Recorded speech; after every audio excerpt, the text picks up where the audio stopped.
നമസ്കാരം. Raf talk ഫുട്ബോളിലേക്ക് അവർക്കും സ്വാഗതം. അർജൻറ്റീനയുടെ ഈ മാസത്തെ 2 മത്സരങ്ങൾ, ഒന്ന് വെനിസ്വേലയ്ക്കെതിരെ 11 തീയതി പുലർച്ചെ 5:30 മയാമിയിൽ വെച്ച് നടക്കുകയാണ്. അതിനുശേഷമുള്ള രണ്ടാമത്തെ മത്സരം പ്യൂട്ടോറിക്കയ്ക്കെതിരെ ഒക്ടോബർ 14 പുലർച്ചെ 4:30 ചിക്കാഗോയിൽ നടക്കും. ഏതാണ് നേരത്തെ അർജന്റീൻ ഫുട്ബോൾ അസോസിയേഷൻ പ്രഖ്യാപിച്ചതെങ്കിൽ ഇപ്പോൾ വേദിയിൽ മാറ്റം. അർജൻറ്റീന അവരുടെ ഫ്രണ്ട്ലി മത്സരത്തിൻ്റെ വേദിയിൽ മാറ്റം വരുത്തുന്നു.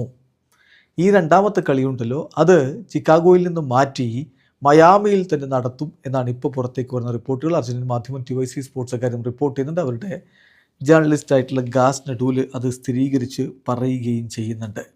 അതിൻ്റെ കാരണം നമുക്ക് ആദ്യം ഗാസ് നെഡൂലിൻ്റെ ആ ഒരു റിപ്പോർട്ടിലേക്ക് പോകാം. ഗാസ് നെഡൂല് അതിൽ റിപ്പോർട്ട് ചെയ്യുന്ന കാര്യം ഇങ്ങനെയാണ്. ഇപ്പം അർജൻറ്റീനയുടെ രണ്ടാമത്തെ മത്സരം, സെക്കൻഡ് മാച്ച്, അതിൽ വെന്യൂ ചേഞ്ച് ചെയ്യുന്നുണ്ട്. ചിക്കാഗോയിൽ നിന്ന് മയാമിയിലേക്ക് മൂവ് ചെയ്യുകയാണ്.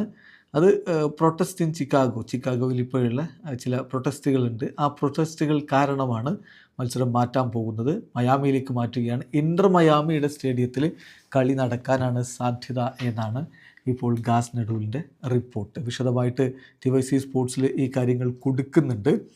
ഈ രണ്ടാമത്തെ മത്സരം ചിക്കാഗോയിൽ നിന്ന് മാറ്റുന്നു. അതിൻ്റെ ഒരു കാരണമെന്ന് പറയുന്നത് നിലവിൽ അവിടെയുള്ള സോഷ്യൽ പ്രൊട്ടസ്റ്റുകളാണ്. അവിടെ ചില പ്രശ്നങ്ങളുണ്ട്, ചില പ്രൊട്ടസ്റ്റുകളുണ്ട്.